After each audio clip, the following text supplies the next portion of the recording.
இன்றைக்கி தோசைக்கு பிரண்டை துவையல் தான் பண்ண போகிறேன். அந்த பிரண்டை துவையல் எப்படி செய்யறதுன்னு சொல்லிட்டு பண்ணுறேன். நீங்களும் பார்த்து எல்லோரும் பிரண்டை சாப்பிடுங்க. உடம்புக்கு ரொம்ப நல்லது. நார்ச்சத்து ரொம்ப ஜாஸ்தியாக இருக்கும்.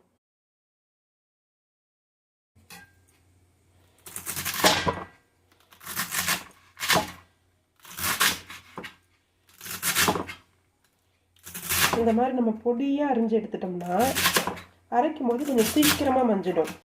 இந்த மாதிரி குட்டி குட்டியாக அரிஞ்சிட்டோம்னா நமக்கு மிக்சியில் போட்டு அரைக்கிறதுக்கு சீக்கிரம் மஞ்சிடும். இந்த மாதிரி இதில் போட்டு ஃபில்ட்ரு பண்ணி நம்ம கைப்படாமல் எடுத்துட வேண்டியது தான். இந்த பிரண்டை துவையலுக்கு தேவையான பொருள் என்னென்னாக்கா, புளி கொஞ்சம், காஞ்ச மிளகா ஒரு 5, பூண்டு கொஞ்சம் தோலோட போட்டுப்பேன்.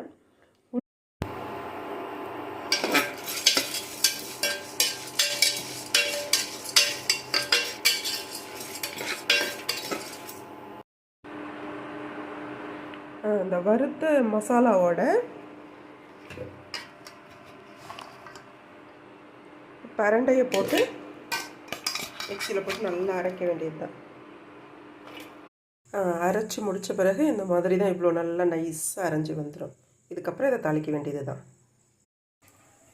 இதில் எண்ணெய் ஊற்றியாச்சு. அடுத்து கடுகு,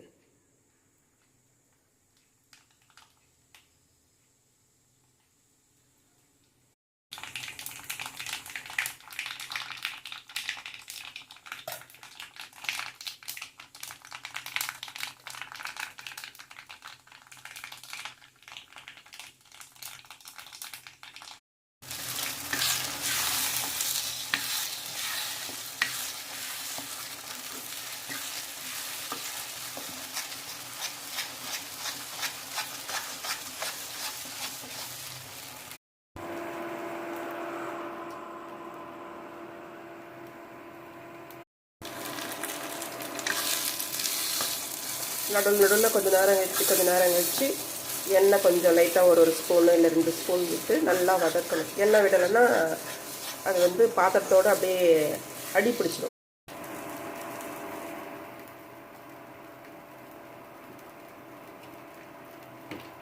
பெருங்காயப்பொடி,